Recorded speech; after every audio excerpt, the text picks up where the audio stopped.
नमस्कार साथियों, आपका स्वागत है एडवांस एकेडमी पे। मैं विजय। साथियों, आज के टॉपिक में हम अनुपात समानुपात के 73 क्वेश्चन से आगे करना शुरू करते हैं। आइए शुरू करें।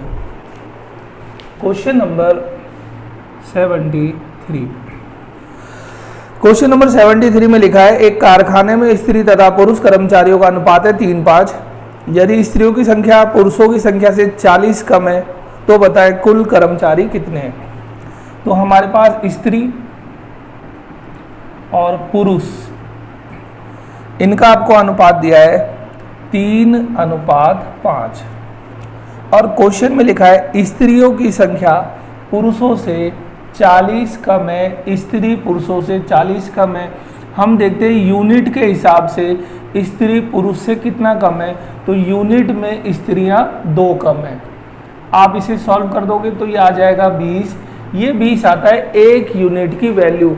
सवाल ने कहा है कुल कर्मचारी बताएंगे, तो कुल हमारे पास यूनिट है 8 और एक यूनिट रिप्रेजेंट करता है 20 को, तो 8 दूनी 16।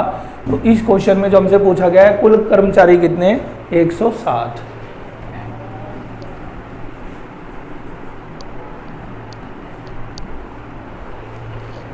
क्वेश्चन नंबर आ गया आपका 74 में लिखा है, एक पेटी में 1 दर्जन शीशे थे। पेटी के गिरने पर टूटे हुए और बिना टूटे हुए शीशों का अनुपात क्या नहीं हो सकता। तो 1 दर्जन का मतलब होता है 12, यानी पेटी में 12 शीशे थे। गिरने के कारण कुछ टूट गए, कुछ तो टूट गए और कुछ है बिना टूटे। तो सवाल ने कहा है कि ये जो अनुपात है 4 ऑप्शन में से कौन सा नहीं हो सकता। तो हमारा एक है 2:1, दूसरा है जी 3:1, फिर है 3:2 और एक है 7:5। अब जरा देखेंगे, देखो हमारे पास जो टूट गए और जो बिना टूटे हैं, इनका अगर आप टोटल करोगे तो टोटल में इनकी संख्या 12 होनी चाहिए। तो हमारा अनुपात वो होगा जो 12 को आपस में भाग कर दे। देखिए इसका टोटल कितना है 3, इसका टोटल है 3। क्या 3 12 को भाग करता है? हाँ करता है, ये अनुपात हो सकता है। इसका टोटल कितना है 3 और 1 4। क्या 4 12 को भाग करता है?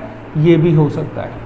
इसका टोटल कितना है 5 और 5 12 को भाग नहीं करेगा। अगर आप करोगे तो ये पॉइंट में आ जाएगा और हमें तो संख्या बतानी है जो पॉइंट में नहीं होगी, इसीलिए आपका आंसर हो जाएगा ऑप्शन नंबर सी। अगर आप डी को भी देख लें, इसका टोटल है 12 और ये 12 को पूरा भाग कर रहा है।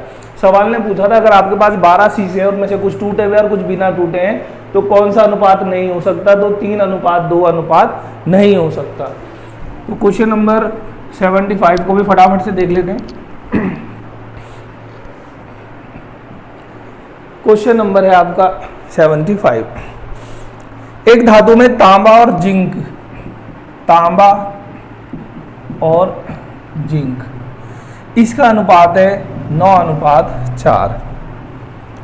ये कहता है अगर तांबा 24 किलो हो, तांबा आपके पास हो 24 किलो, तो जिंक इसके साथ कितना पिघलाना पड़ेगा। क्वेश्चन कहता है किसी धातु में तांबा और जिंक 9:4 के अनुपात में, इस धातु में अगर 24 किलो तांबा हो तो जिंक कितना चाहिए। तो देखिए ये हमें फिक्स दे रखा है वैल्यू, तांबा 24 है, लेकिन यूनिट में तांबा कितना है 9, तो 3 तिया और 3 अठे 24, यानी एक यूनिट की वैल्यू आ गई 8/3। और आपको निकालना है जिंक, तो इसकी गुणा 4 में कर दो, 4 गुणा में 8/3, तो ये हो गया 32/3, यानी इसे बोलेंगे 10 सही 2/3 kg। तो हमें कितना जिंक चाहिए होगा, 10 सही 2/3 kg, और ये इस क्वेश्चन का राइट आंसर है।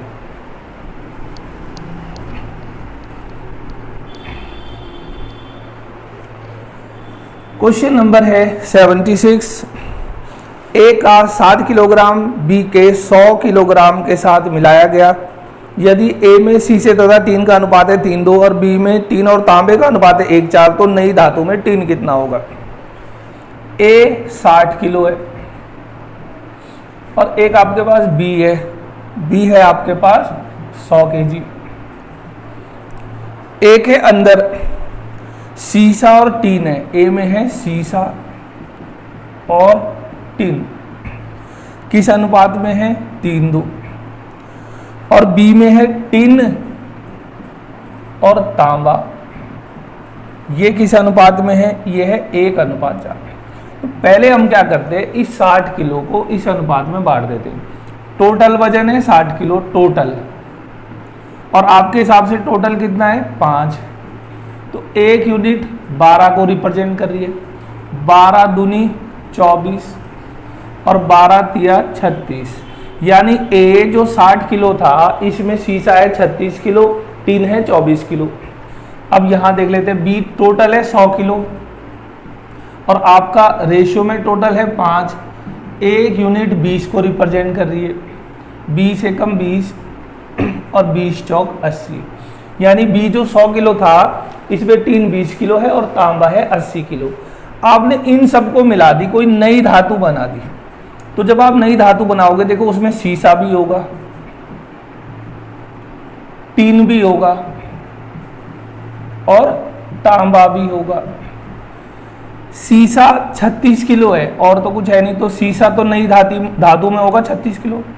टीन यहाँ 24 है, यहाँ 20 है, आपस में जुड़कर नई धातु में हो जाएगा 44 किलो। और तांबा खाली यहाँ है, तो नई धातु में तांबा होगा 80 किलो।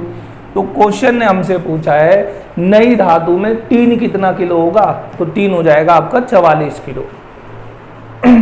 सवाल नंबर 77 को भी देखते हैं।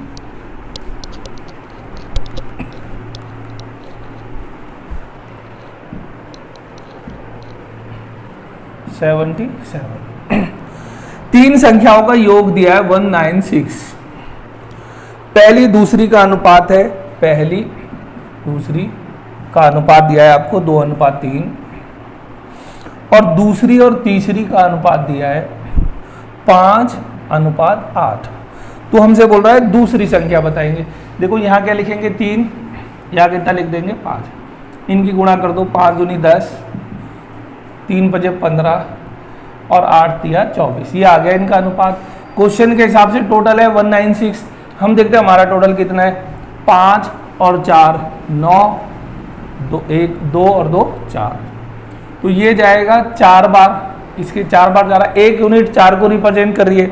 सवाल ने हमसे पूछा है दूसरी संख्या बताओ, तो दूसरी संख्या यूनिट में है 15 यूनिट और 1 यूनिट 4 को रिप्रेजेंट करती है, तो दूसरी संख्या आपके पास निकल के आई 60, और यही हमसे पूछा गया है कि दूसरी संख्या क्या है।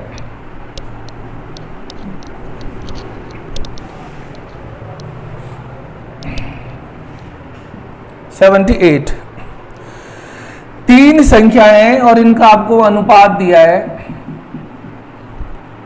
3, 2 और 5, और इनके वर्गों का योग दिया है। अब योग जो दिया है वो वर्गों का योग है, नॉर्मल योग ना होके वर्गों का योग 1862। तो कहता है बताओ दूसरी संख्या क्या होगी। देखिए ये है 3, ये है 2 और ये है 5, यहाँ पर लिखा है वर्गों का योग 1862। वर्गों का हम अपनी यूनिट का देखते हैं, वर्गों का योग कितना है। इसका वर्ग है 9, इसका है 4 और इसका है 25। इसे सॉल्व करके देखते हैं क्या आता है। 1862, ये 4 और 9 और 4 13 और 3 18, 1 ये आ जाएगा 38। तो जब आप इसको सॉल्व करोगे ये आ जाएगा 49 टाइम। अब जरा ध्यान से समझना, अभी तक तो ये 1 यूनिट की वैल्यू आती थी, मगर क्योंकि यहाँ पर आपने वर्गों का योग करा हुआ है, वर्ग करा हुआ है, तो इस चीज का हमें वर्गमूल भी करना पड़ेगा। तो 1 यूनिट की वैल्यू आएगी 7, और आपसे पूछिए दूसरी संख्या बताएंगे, तो दूसरी संख्या आपकी आई 14। ऐसा क्यों किया जाता है कि यहाँ वर्गमूल किया जाता है, अब थोड़ा सा ध्यान से समझना। अगर मैं इन संख्याओं को ऐसे लिख दूं, ये 3x, ये 2x और ये 5x है, तो इनके वर्गों का योग यानी 9x², 4x² और 25x² बराबर दिया है 1862। आप इन सबको जोड़ के जब यहाँ घटा दोगे तो हमारा आया 49, लेकिन यहाँ पर आपका कितना बच जाता है, एक्स स्क्वायर बच जाता है। तो इसीलिए आपको यहाँ पर वर्गमूल करना पड़ता है, जो यहाँ हमने डायरेक्ट ही कर दिया। अगर वर्गों का योग लिखा हो तो जो भी आपका सॉल्व होकर आएगा उसका वर्गमूल निकालेंगे। अगर यह लिखा होता घनों का योग, ये घन होता, तो जो भी आता उसका आपको घनमूल करना है। और अगर वर्ग वगैरह नहीं लिखा, खाली योग लिखा है, फिर तो जो आता है यही 1 यूनिट का मान आ जाता है।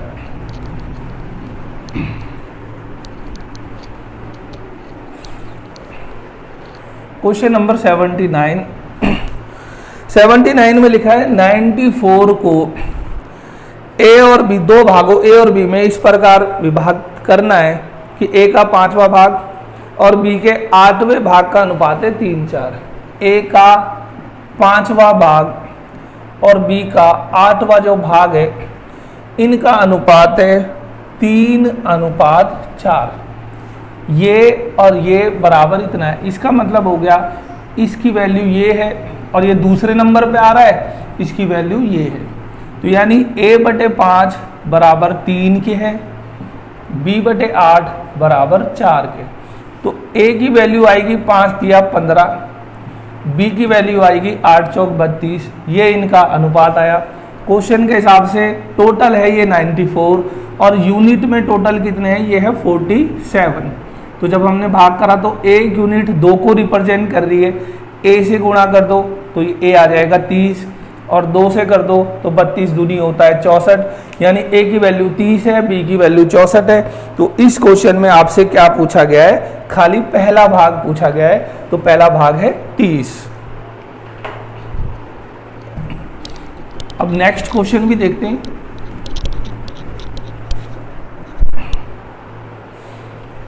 क्वेश्चन नंबर 80 में लिखा है 5 केले और 4 सेबों का मूल्य 3 केले और 7 सेबों के मूल्य के बराबर है, तो 1 केला और 1 सेब के मूल्य का अनुपात बताना क्या है।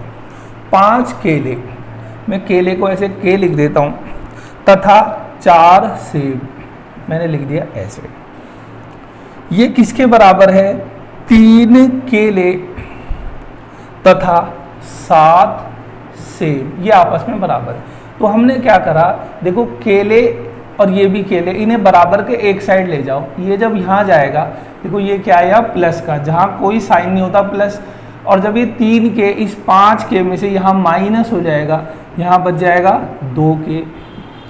अब ये जो सेब है ये मैं बराबर के इधर ले जाता हूँ, ये प्लस में वहाँ जाके माइनस में हो जाएगा, 7 में से 4 जाएगा, 3 सेब। हमसे पूछा है केले और सेब का अनुपात बताएंगे।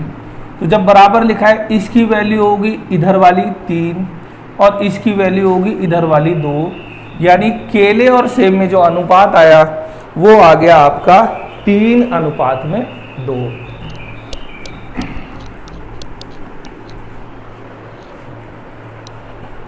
क्वेश्चन नंबर 81, कोई धन सलीम रहीम में 4:3 के अनुपात में बांटा गया। सलीम और रहीम 4:3 के अनुपात में बांटा गया है। रहीम का भाग है 2400, रहीम का भाग है, और यूनिट में रहीम का भाग कितना है, 3। तो 1 यूनिट 800 को रिप्रेजेंट करती है। तो हमसे पूछा है कुल धन बताएंगे, कुल धन। तो कुल धन यूनिट में कितना है, 4 और 3 7, और 1 यूनिट रिप्रेजेंट कर रहा है 800 को। तो 8 सते 56, 5600 कुल धन है, और यही इस क्वेश्चन का आंसर है।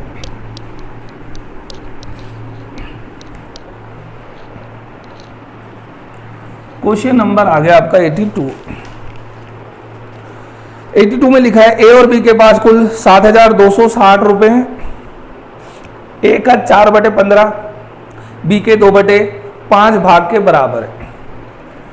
ए का 4/15 बराबर है बी के 2/5 के बराबर, और कुल धन है इनके पास 7,260। तो हमसे पूछ रहा है बी के पास कितना है। जब भी आपका कोई ऐसा क्वेश्चन हो, ये बराबर ये और आगे भी कुछ ऐसा लिखा हो, तो आपको ऊपर वाली संख्याओं को हमेशा बराबर कर लेना है। तो देखिए यहाँ 4 है और यहाँ 2 है, तो बराबर करने के लिए मुझे 2 की गुणा यहाँ भी करनी होगी और 2 की गुणा यहाँ भी करनी होगी। अब ऊपर ये बराबर हो गया। फिर ये देखो नीचे अगर कट रहा हो तो काट दो, 5, ये 3 बार चला गया, तो a का मान या a की वैल्यू जो यहाँ नीचे लिखा होगा 3 और b का जो नीचे लिखा है 2, यानी a और b का अनुपात है 3:2। सवाल कहता है कि टोटल धन है 7,260 और हमारे हिसाब से है 5, इसको काट देंगे तो 5 एकम 5, 5 चौक 20, 5 पंजे 25 और 5 दूनी 10, ये 1 यूनिट की वैल्यू आ गई।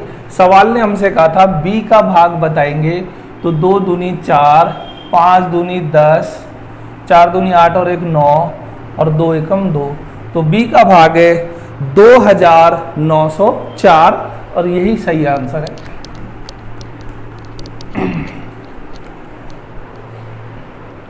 क्वेश्चन नंबर 83 में लिखा है 407 रुपए को ABC में 1/4 अनुपात 1/5 अनुपात 1/6 के अनुपात बांटने पर उनके भाग क्रमशः कितने होंगे। तो आपको पैसे तो बांटने 407, लेकिन ABC में जब आप बांटोगे तो 1/4 अनुपात 1/5 और अनुपात 1/6। अब यहाँ पर बराबर ना लिख के ऐसे अनुपात लिखा हुआ है, तो जब अनुपात लिखा हो तो हमें क्या करना है, कोई ऐसी संख्या देखनी है जो 4, 5 और 6, 4, 5, 6 इन तीनों के पहाड़े में जाती हो, तीनों को भाग करती हो, या फिर तीनों का एलसीएम हो। इनका एलसीएम है 60, 60 से आप गुणा कर दो हर किसी की, तो 4 से कितनी बार जाएगा 15 बार, 5 से जाएगा 12 बार और इससे चला जाएगा 10 बार। अगर ये आपस में कट जाए तो और काट दो, नहीं कट रहा तो छोड़ दो। तो ABC की रेशियो आ गई 15, 12 और 10। सवाल कहता है टोटल धन है इतना और आपके हिसाब से 5 और 2 7, 1 और 1 2 और 1 3 37, तो 37 एकम 37 और 37 एकम 37, यानी 1 यूनिट 11 को रिप्रेजेंट कर रहा है। इसकी गुणा यहाँ कर दो तो 5, 6 165, इसकी गुणा यहाँ कर देंगे 132, इसकी गुणा यहाँ कर देंगे 110, तो तीनों का जो भाग है वो है 165, 132 और 110। ये आपको लिखा हुआ है 165, 132, 110, ये ऑप्शन नंबर ए में आपको नजर आ रहा होगा। इस क्वेश्चन का आंसर है ए। नेक्स्ट क्वेश्चन को भी देखते हैं। वीडियो पसंद आए तो लाइक कर देना।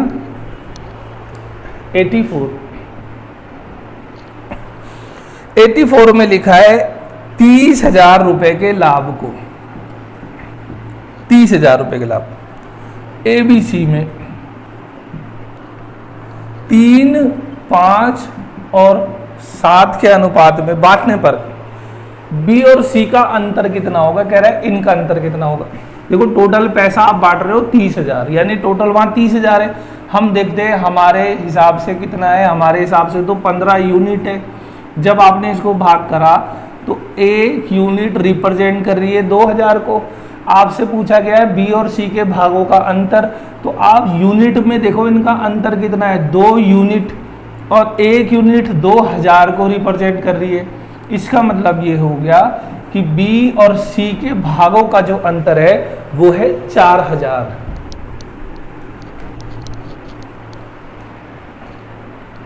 Question number 85। कुछ धन ABC में इस प्रकार बांटा गया कि A के भाग का 5 गुना, B के भाग के 3 गुना और C के भाग का दुगना परस्पर बराबर है। ABC के भागों का अनुपात बताओ। ABC है A के भाग का 5 गुना, चलो यहां लिख दो 5 गुना, B के भाग का 3 गुना और C के भाग का 2 गुना। ये परस्पर आपस में बराबर है। जब भी ऐसा निशान हो यहाँ बराबर आ जाए, जैसे A है, B है, C है बराबर, तो आपको ऊपर वाली संख्याओं को बराबर कर लेना है इनको।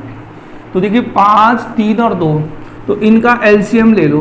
5, 3, 2 जो इन सब के पाड़े में जाती हो, तो एलसीएम कितना आ गया आपका 30। मुझे 30 बनाना है तो मुझे किससे गुणा करनी है यहाँ 6 से, तो 6 से भाग भी करना है। यहाँ किससे गुणा करनी है 10 से, तो 10 से भाग भी करना है। यहाँ किससे गुणा करनी है 15 से, तो 15 से भाग भी करना है। ये बराबर हो गया, इनको हाफ हटा दो, तो ABC की जो रेशियो आएगी जो नीचे लिखा हुआ है 6, 10 और 15, अगर ये कट जाए तो काट दो वरना ऐसे ही छोड़ दो। तो ABC की रेशियो हमसे पूछी थी जो है 6, 10, 15, 85। देखते हैं किसमें ये 6, 10, 15 है, ऑप्शन नंबर डी में।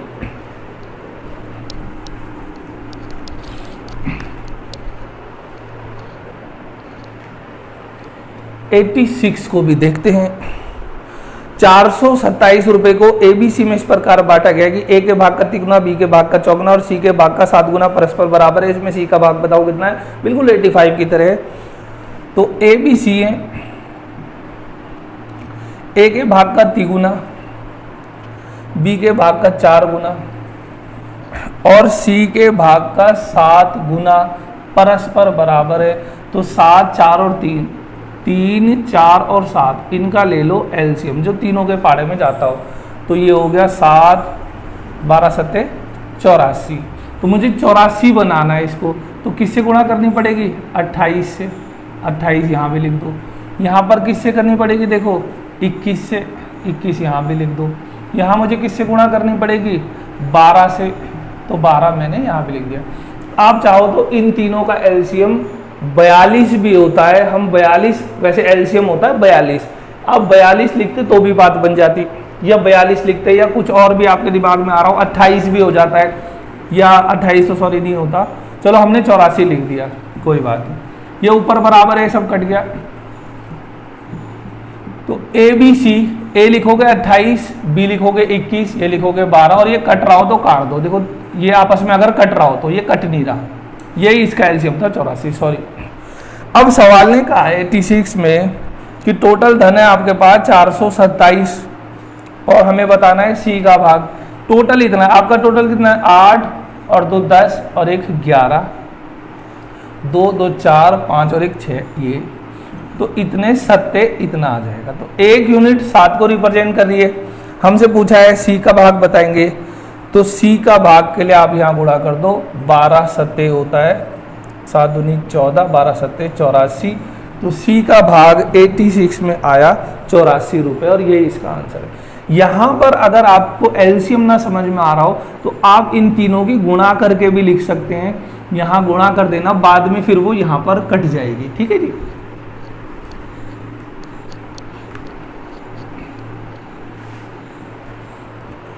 एट्टी सेवन में लिखा है 106 रुपये को, सॉरी 3740 रुपये को 3 भागों में इस प्रकार विभक्त किया गया है कि पहले भाग का आधा, दूसरे भाग का तिहाई और तीसरे भाग का छठा परस्पर बराबर है। तीसरा भाग बताना है, बिल्कुल इन्हीं की तरह जो अभी हमने 2 सवाल करे थे। 3740 को हमने 3 भागों में बांट दिया। मान लीजिए पहला भाग, दूसरा भाग और तीसरा भाग। पहले भाग का आधा यानी ऐसे आधा, आधा को आप ऐसे भी लिख सकते हैं आधा। दूसरे भाग का 1/3 और तीसरे भाग का छठा भाग परस्पर बराबर है। जब बराबर का निशान लगा हो, ऊपर की संख्याएं देखो यहाँ बिल्कुल बराबर है, सेम टू सेम है, तो जो नीचे लिखा होता है यही इनका अनुपात आ जाता है, यानी 2, 3 और 6। टोटल है 3740 और आपका टोटल हो रहा है 11। 11 तिया 33, 11 चौक 44, 1 यूनिट 340 को रिप्रेजेंट करती है। तो 87 में हमसे पूछा गया है तीसरा भाग बताएंगे, तो 6 से गुणा कर दोगे, 6 चौक 24 बचे 2 और 6 तिया 18 और 2 20। तो आपका जो तीसरा भाग है वो है 2040।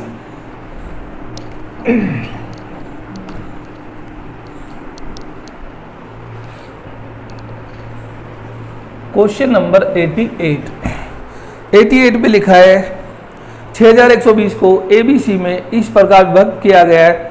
A को B का 2/3, B को C का 1/4 भाग मिलता है, यानी A को मिलता है बराबर B का 2/3 तथा B को मिलता है C का 1/4। तो सबसे पहले हम ABC की रेशो बनाएंगे। इसकी वैल्यू होती है इधर वाली और इसकी नीचे वाली। तो A 2 आ गया, B आ गया 3, यहाँ पर B 1 है, C आ गया 4, यहाँ लिख दोगे 3, यहाँ लिख दोगे 1, इनकी गुणा कर दो, 2 एकम 2, 3 एकम 3 और 4 तिया 12। तो ये अनुपात आ गया ABC का। अब सवाल ने कहा है कि टोटल धन है 6120 रुपये और हम देख लेते हैं टोटल कितना है, 12 और 3 15 और 2 17। तो तो 17 34 17 तिया 51 और 17 छिक इतना, तो हमारा 1 यूनिट की वैल्यू आई 360। और आपसे पूछा गया था कि तीसरा भाग बताओ, तीसरा 88 में तीसरा भाग, सॉरी हमसे पूछा गया बी का हिस्सा बताओ, बी का, बी तो ये, तो गुणा कर दो बी के लिए, तो 0 6 तिया 18 1 3 तिया 9 और 1 10, तो बी का भाग आ जाएगा 1080। चलो फटाफट से अगला भी क्वेश्चन देखते हैं क्या है उसमें। क्वेश्चन नंबर आपका 89, क्वेश्चन नंबर 89 में लिखा है कि 106 रुपए को ABC में इस प्रकार बांटा है कि A को B से 14 रुपए अधिक मिले और B को C से 16 रुपए अधिक मिले। तो अब थोड़ी सी बात समझना है यहाँ पर, ABC आप अनुपात उस क्वेश्चन में बनाते हो जहाँ पर आपको गुना में लिखा हो, ये 4 टाइम है, 3 टाइम है, दुगुना है, 4 गुना है, लेकिन जब लिखा हो इतना अधिक है या इतना कम है तो वहाँ पर आप अनुपात नहीं बना सकते। तो यहाँ ऐसे सवालों को क्या करना होता है, जैसे इसमें लिखा है 89 में A को B से 14 रुपए अधिक मिलते हैं, B को कुछ मिलते होंगे, मैंने मान लिया X, A को इससे भी 14 रुपए अधिक मिलते हैं यानी X प्लस 14, ये मिल गए A को और ये मिल गए B को। फिर आगे कह रहा है इस B को C से 16 रुपए अधिक मिलते हैं, इसे B को C से 16 रुपए अधिक मिलते हैं, तो आप ये भी तो बोल सकते हो कि C को B से 16 रुपए कम मिलते हैं, तो मैंने लिख दिया X माइनस 16। ये A का हिस्सा, ये B का, ये C का, अगर मैं इन तीनों को जोड़ दूं तो ये कुल धन के बराबर आ जाएगा, और कुल धन कितना है आपके पास 106।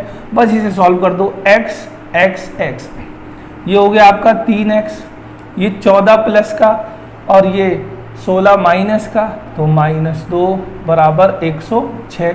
ये -2 उधर चला जाएगा, प्लस हो जाएगा 108, तो 3 तिया 9 और 3 छिक 18, x की वैल्यू आ गई 36। तो आपसे 89 में पूछा है इनके भागों का अनुपात बताना है आपको, ABC का अनुपात।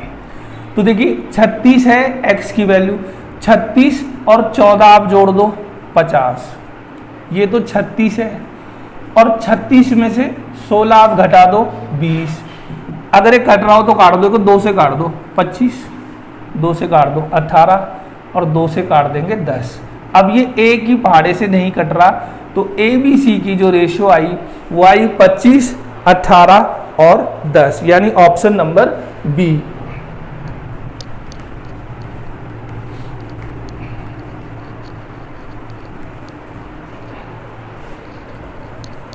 क्वेश्चन नंबर 90, देखिए 90 में क्या लिखा है। 90 में लिखा है 2920 रुपए को ABC में इस प्रकार बांटा जाता है कि A को 3 रुपए मिलते हैं, B को 4 रुपए मिलते हैं। यदि B को 3.5 रुपए मिलते हैं तो C को 3 रुपए मिलते हैं। तो B और C के भागों का अंतर बताना है। सबसे पहले तो हमें ABC की रेशियो बनानी पड़ेगी। A को अगर 3 रुपए मिल रहे हैं तो B को मिलते हैं जी 4 रुपए। अगर B को मिलते हैं 3.5 रुपए तो C को मिलते हैं 3 रुपए। सबसे पहले तो इस पॉइंट को हटा दो। अगर मैं यहाँ पूरी रेशियो में 2 से गुणा कर दूँ, 2 से, तो ये कितना हो जाएगा 7 और ये हो जाएगा 6। तो अब हमारा पॉइंट हट जाएगा, ठीक है जी। तो मैंने पॉइंट हटा दिया। अब यहाँ पर मुझे लिखना है 4 और यहाँ पर क्या लिखना है 7। तो ये होगा 7 या 21, 7 चौक 28 और ये हो गया आपका 6 चौक 24। अगर एक कट रहा हो तो काट दो, नहीं कट रहा तो छोड़ दो। जैसे ये नहीं कट रहा तो छोड़ दिया। ABC की रेशियो आ गई 21, 28 और 24। सवाल ने कहा था 2920 रुपए है टोटल। हम देखते हैं हमारा टोटल कितना है। 1 और 8 9, 9 और 4 13 का 3 हासिल आ गया 1, 2 2 4 2 6 और 1 7, 73। तो इसको आप करोगे 4 बार चला जाएगा, यानी 1 यूनिट की वैल्यू आ गई 40। हमसे पूछा गया इस क्वेश्चन में B और C के भागों का अंतर बताएंगे। इनका अंतर देखो, यूनिट में अंतर कितना है 4 और 1 यूनिट रिप्रेजेंट करती है 40 को। तो इन दोनों के भागों का अंतर है 160 रुपए। यही इस क्वेश्चन ने पूछा था।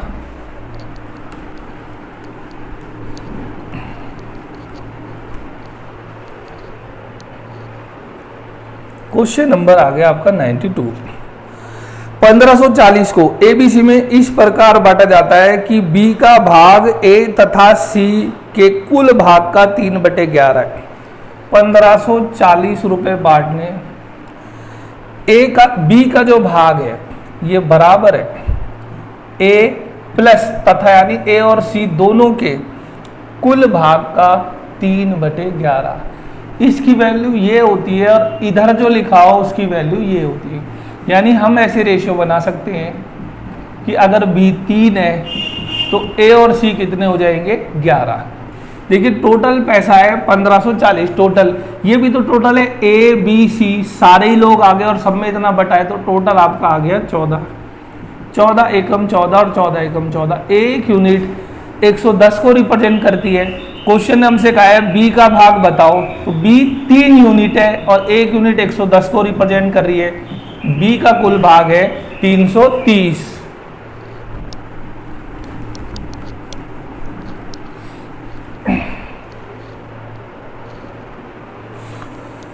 Question number 93। 1200 रुपए को एबीसी में इस प्रकार विभक्त किया गया कि ए का भाग बी से 200 अधिक है और सी से 200 कम है। अभी हमने करा था अधिक या कम में, डायरेक्ट आप रेशियो तो निकाल नहीं सकते, तो कैसे लिखते हैं? ए का भाग बी से 200 अधिक है, बी अगर x है तो ये x प्लस 200 हो जाएगा।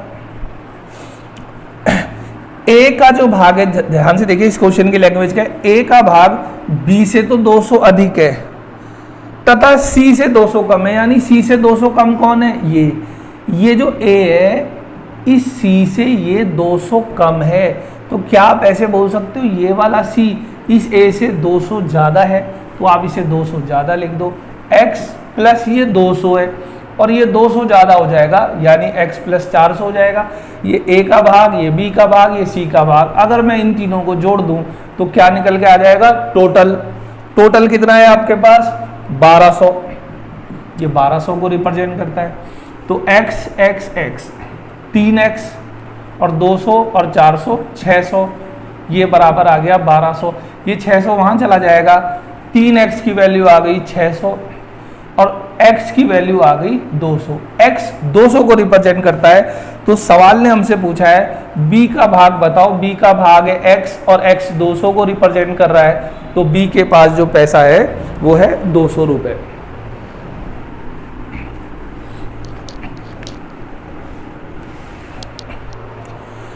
क्वेश्चन नंबर है आपका 94।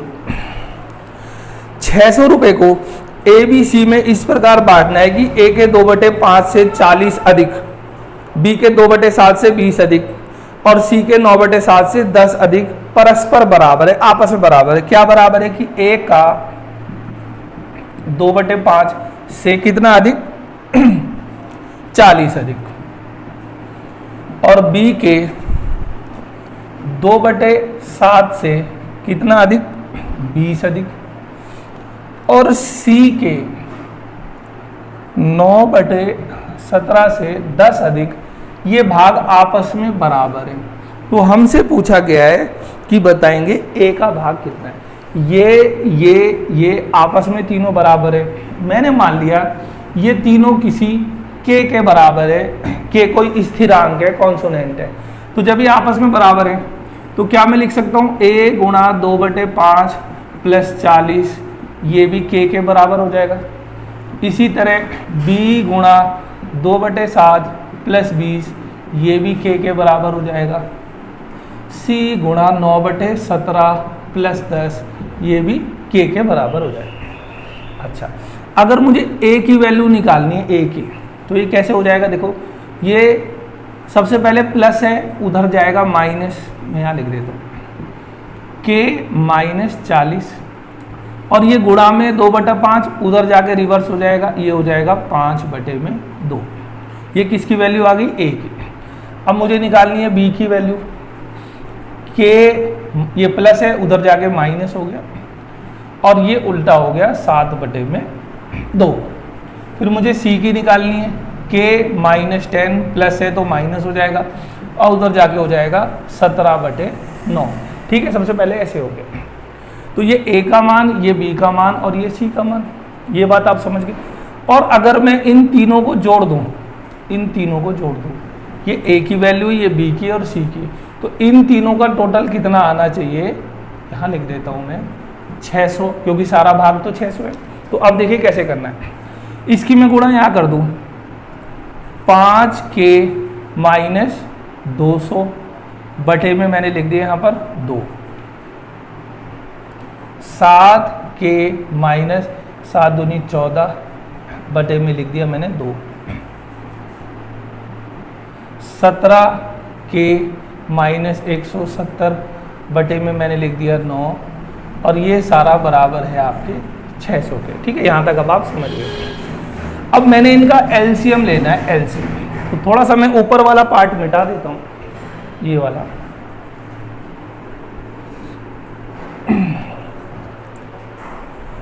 मैंने इनका एलसीएम लिया 9, 2 और 2 का एलसीएम कितना आ जाएगा 18।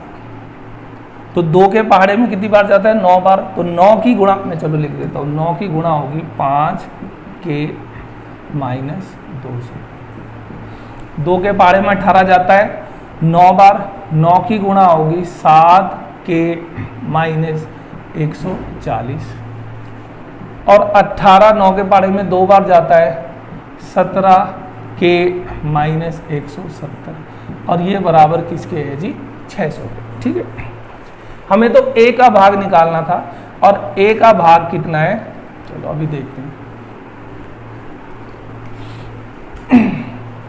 मैं यहाँ साइड में लिख देता हूँ, a का भाग था आपका कितना था, a का भाग क्वेश्चन देख लेते हैं। a का भाग था k, a बराबर था k माइनस 40, और आपने करा था उसे कितना 5/2। ठीक है, इसको मैं यहाँ साइड में लिख देता हूँ। अब इसे सॉल्व करते हैं। 9 पंजे 45 k, और 9 दूनी 1800, 7 निम 63, और 14 निम होते 126, 17 दूनी 34, और 17 दूनी 34, और यहाँ पर आ गया 600, और ये 18 मैंने वहाँ ले गया, मैंने आ गया 18। ठीक है, इसको मैं वहाँ से हटा देता हूँ, मैं यहाँ लिख देता हूँ a बराबर है k माइनस 40 और 5/2, ऐसे लिख देता हूँ। इसको मैंने यहाँ से हटा दिया, 600 गुणा में 18, ये वाला 18 या गुणा में कर दे, पहले तो इसी की गुणा कर दो, तो 0 0 18 6 इतना।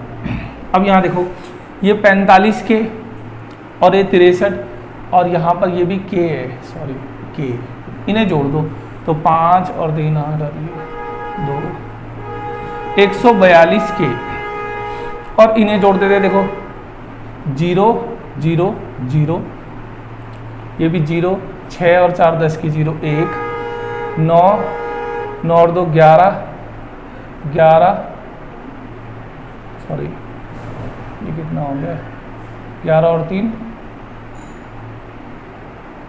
ये मेरे पास हो गया 3400 आ गया, ये बराबर इतना।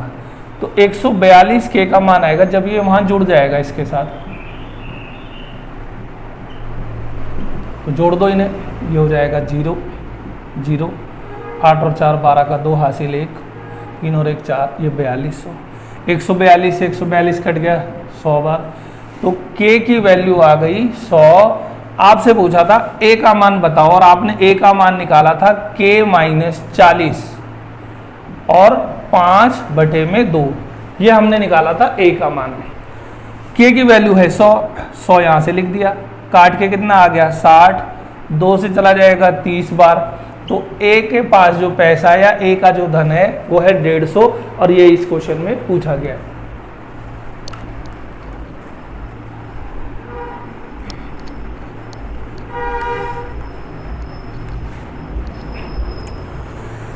क्वेश्चन नंबर आ गया 95।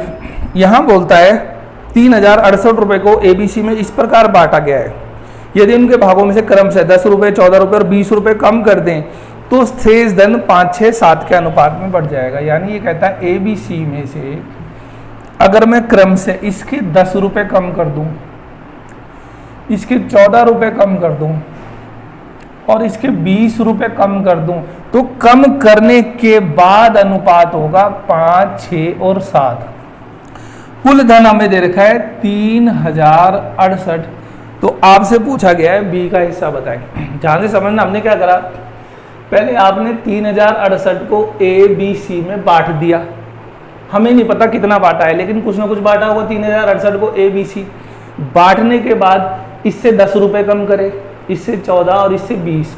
जब आपने इतना धन इन तीनों से कम कर दिया, वो जो शेष धन बचा, शेष, वो 5, 6 और 7 के अनुपात में था। तो ध्यान से समझना, जो शेष धन इस अनुपात में था, वो जो शेष था वो इतना थोड़ी होगा। वो धन कितना होगा, 10 और 20 30 और 14 44।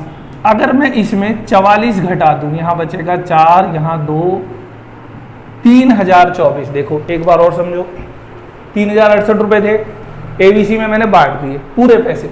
उसके बाद इससे 10 कम करा, इससे 14 और इससे 20, यानी तीनों के हिस्से से कितने कम करे, 44 रुपये। तो वो जो धन शेष बचा इस अनुपात में बढ़ गया, यानी ये वाला जो शेष धन है ये इस वाले धन से 44 कम होगा, यानी 3024 है।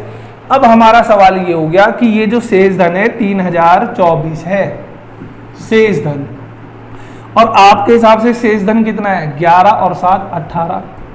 इसे सॉल्व कर दो, 18 एकम 18, और कितनी बार जाएगा ये, चलो काट दो, 9 से काट दो, 9 दूनी 18, 9 तिया 27, बचे कितने 3 32, फिर 9 तिया 27 और 9 छिक 54, तो 2 एकम 2, 2 छिक 12, 2 अट्ठे 16। एक यूनिट रिप्रेजेंट कर रहा है 168 को। हमसे बी का हिस्सा पूछा, अगर मैं इसकी गुणा 6 में कर दूं बी में, तो 8 छिक 48, बचे 4, 6 चौक 24 और 4 28, बचे 2, 6 कम 6 और 2 8। सही करा है क्या, 8 छिक 48, बचे 4, 6 छिक 36, 36 और 4 40, बचे 4, 6 कम 6 और 4 10। यानी बी का हिस्सा है 1008 रुपये। मगर ये कौन सा हिस्सा है, जो शेष धन का है। सवाल ने तो पूछा है शुरुआत में, यानी कुल हिस्सा कितना था, ये वाला हिस्सा है 1008, और ये हिस्सा कब बना है, जब आपने 14 रुपये उससे कम कर दिए। तो ये जो पैसे है इसमें 14 रुपये कम हो रखे हैं, हम उन 14 रुपये को फिर से जोड़ देते हैं, 1022 रुपये है बी का हिस्सा, और यही हमसे पूछा गया है।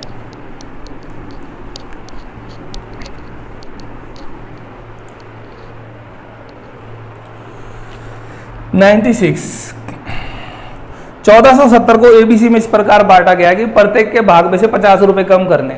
जैसे पिछले सवाल में था 10 रुपए 14 रुपए 20 कम करे थे, यहाँ लिखा है प्रत्येक से 50-50 रुपए घटा दो, तो अनुपात आ जाता है 1:3:2। तो टोटल पैसा है 1470 एबीसी, यानी इससे भी 50 रुपए घटा दिए, इससे भी 50 रुपए घटा दिए और इससे भी 50 रुपए घटा दिए। तो जो शेष धन बचा है वो 1, 3 और 2 के अनुपात में। तो आपने असल में कितने रुपए घटा दिए, 150 रुपए। तो यानी जो शेष धन होगा ये इस धन से 150 कम होगा, 0, 2, 3 और 1, ये इतना है शेष धन। आपके हिसाब से शेष धन कितना है, 6। तो 6 दूनी 12, फिर 6 दूनी 12, 1 यूनिट आता है 220 के बराबर। जो सवाल ने पूछा है 96 में, सी का हिस्सा बताओ, तो 440 रुपए है सी का हिस्सा। कब, जब आपने 50 रुपए कम कर दिए, जो कम करा था वो वापस जोड़ दो। तो सी का जो असल हिस्सा है वो है 690 रुपए। नेक्स्ट क्वेश्चन को भी देख लेते हैं।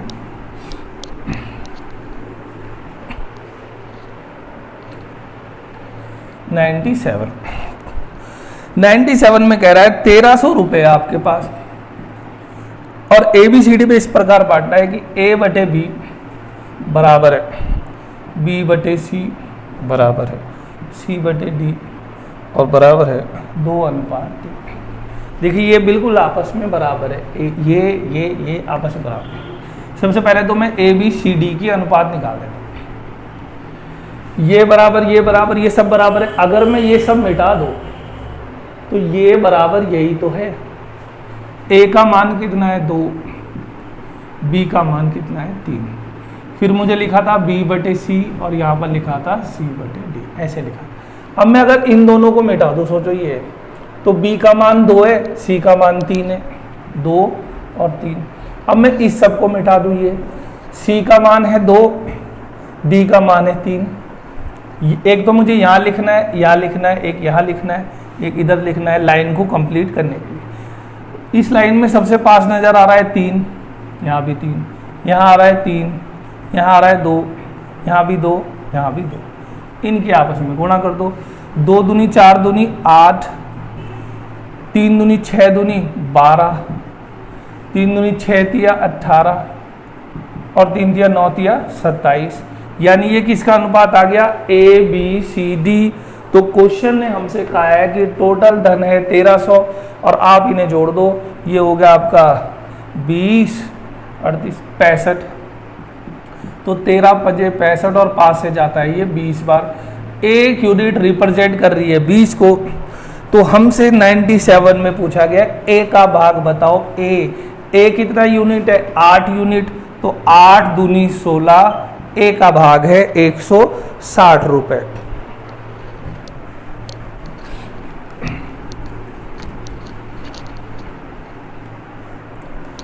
क्वेश्चन नंबर 98 में लिखा है कि दो संख्याओं का अनुपात है 3:4। इन संख्याओं के लघुत्तम समापवर्त्य तथा महत्तम समापवर्तक का गुणनफल दिया है 10,800। इन संख्याओं का योग पूछा है। तो कोई दो संख्या है, आपको 3 और 4 के अनुपात में लिखी है। हम ये बात जानते हैं HCF LCM चैप्टर से, दो संख्याओं का गुणनफल उनके LCM और HCF के गुणनफल के बराबर होगा और ये हमें दे रखा है 10,800। अगर मैं एक संख्या को 3x और दूसरे को 4x मानूं तो हमारे को कह रहा है 3x गुणा 4x, यानी इनका गुणनफल ये बराबर दे रखा है इतना। तो इसे काट दो, देखो 3 4 तिया 12 और 12 निम होते 108। x स्क्वायर बराबर 900 है, तो x की वैल्यू आ जाएगी 30। जब x की वैल्यू 30 है तो पहली संख्या है 30 तिया 90 और दूसरी संख्या है 120। आपसे पूछा गया है इन संख्याओं का योग बताओ। इन दोनों को जोड़ दो, कितना आ जाएगा योग? 210। और यही हमसे पूछा गया था, संख्याओं का योग बताना।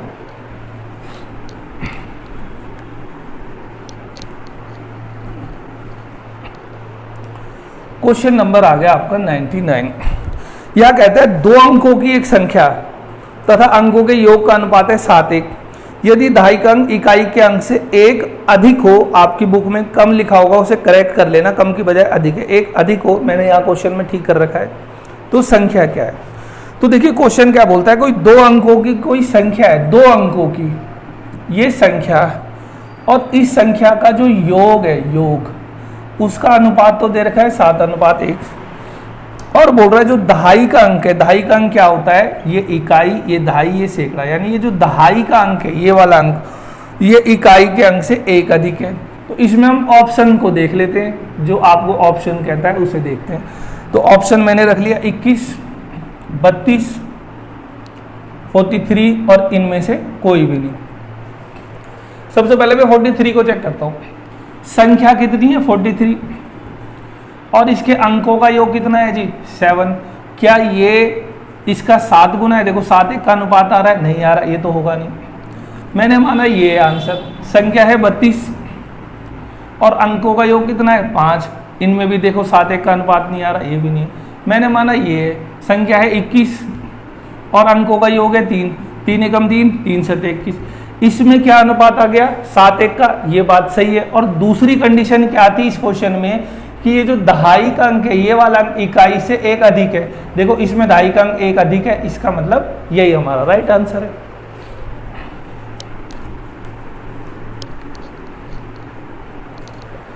क्वेश्चन नंबर 100, 100वां क्वेश्चन। 1050 को PQR में इस प्रकार वितरित किया गया है कि P का भाग Q तथा R के कुल भाग का 2/5 है। यानी जो P का भाग है ये बराबर है Q तथा R के कुल भाग का 2/5। हम जानते हैं इसकी वैल्यू ये और इसकी ये, यानी P Q प्लस R का अगर अनुपात निकाला जाए तो 2:5 हो जाएगा। टोटल भाग है 1050, यानी टोटल 1050 है। हमारे हिसाब से टोटल कितना है, 5 और 2 7। टोटल क्यों आया, क्योंकि देखो इसमें टोटल लोग आ गए, P Q R सब आ गए, तो टोटल हो गया है। तो 7 एकम 7 और 7 पंजे 35। एक यूनिट 150 को रिप्रेजेंट कर रहा है। उसने कहा है P का भाग बताएंगे, तो P का भाग आपका आ गया 300, और ये इस क्वेश्चन ने पूछा हुआ भी है। 101 को भी देखते हैं।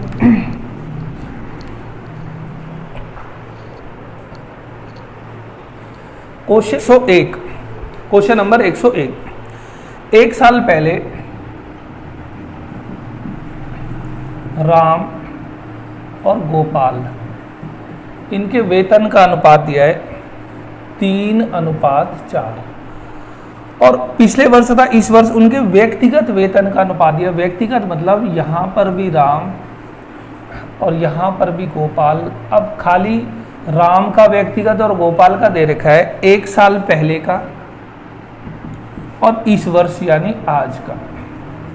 तो राम का एक साल पहले अनुपात है 4, तो आज है 5। गोपाल का एक साल पहले और आज का जो अनुपात दे रखा है, ये दे रखा है 2:3। क्वेश्चन ने बोला है इनके वेतन का योग है 8320, तो राम का वेतन आपको बताना है कितना है।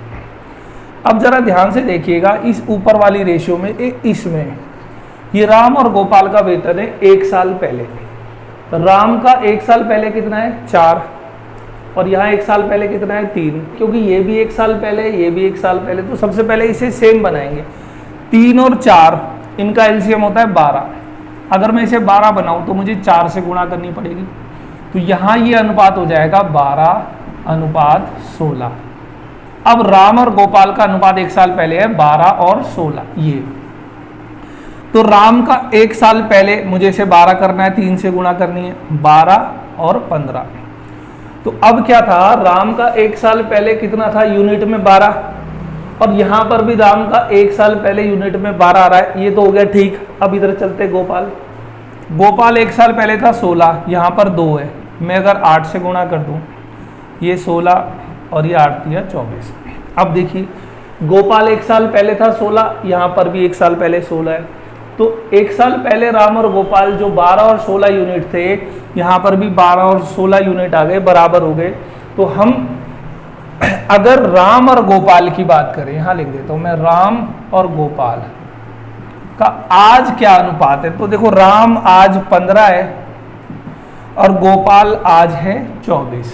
अगर कट रहा हो तो काट दो, 3 पंजे 15 और 3 अट्ठे 24। क्वेश्चन के हिसाब से इनके पास जो कुल धन है वो है 8320, और हमारे पास है 13 से 78, यानी ये 640 आ गया एक यूनिट का मान। सवाल ने कहा राम के पास बताओ धन, राम से गुणा कर दो, तो 0 5 चौक 20 बचे 2, 6 पंजे 30 और 2 32।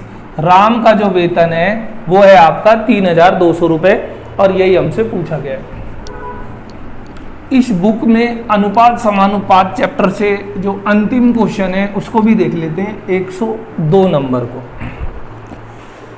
क्वेश्चन नंबर आ गया 102।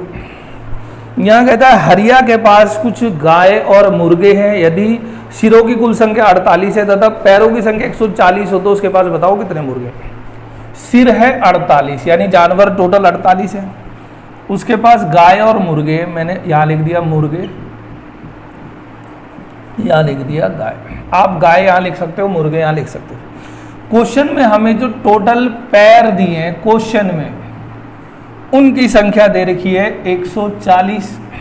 आपसे पूछा है बताएं कितने मुर्गे हैं, ये आपको पैर दे रखे। अगर आप मुर्गे के पैर देखो, मुर्गे के होते हैं 2 पैर, गाय के होते हैं 4 पैर। ये 2 है और ये 4 है। मैं अगर इस 4 को इसी के कंपैरिजन में लिख दूं कि इसके 2 और प्लस 2 पैर है, तो देखो गाय के 4 पैर हो गए, 2 और 2, तो मुर्गे के 2 पैर है और गाय के 2 और प्लस 2 और है, यानी एक गाय के 2 पैर फालतू हैं। अगर ये फालतू वाला हिस्सा मैं हटा दूं, ये 2, मैंने कुछ ऐसा कर दिया कि गाय के भी 2 ही पैर है, तो आप देखोगे टोटल 48 जानवर, मुर्गे के भी 2 पैर, गाय के भी 2 पैर, तो 48 दूनी 96। आपके टोटल पैर होने चाहिए थे 96, 48 इंटू 2 96, लेकिन असल में पैर दे रखे हैं 140। तो फर्क कितने का आ रहा है जी? 44 पैरों का फर्क आ गया। अगर मुर्गे और गाय दोनों के 2 पैर होते तो असल में पैर आते 96, लेकिन क्वेश्चन ने कहा है कि टोटल पैर है 140। तो आपने देखा कितने का फर्क आ रहा है? 44 पैरों का फर्क आ रहा है। ऐसा इसलिए आ रहा है कि एक गाय के पास 2 पैर फालतू हैं और यहाँ पैर फालतू आ गए 44 पैर फालतू और एक गाय के 2 पैर फालतू है। इसका मतलब गायों की संख्या है वहां पर 22। जब एक गाय 2 पैर फालतू है और 44 पैर फालतू आ रहे हैं तो यानी वहां पर 22 गाय होंगी। जब 48 में से 22 गाय हैं, 48 में से 22 गाय, तो यहाँ कितनी मुर्गे बच जाएंगे? 26। तो 26 मुर्गे हैं, 22 गाय है। आपसे पूछा है मुर्गे बताओ, तो मुर्गों की संख्या है 26। तो मुझे पूरी उम्मीद है आज ये आपका अनुपात समानुपात टॉपिक का लास्ट पार्ट था। इसमें हमने सारे चैप्टर के क्वेश्चन कर लिए। फिर आपसे मिलेंगे, तब तक अपना ध्यान रखिएगा और वीडियो देखने के लिए धन्यवाद।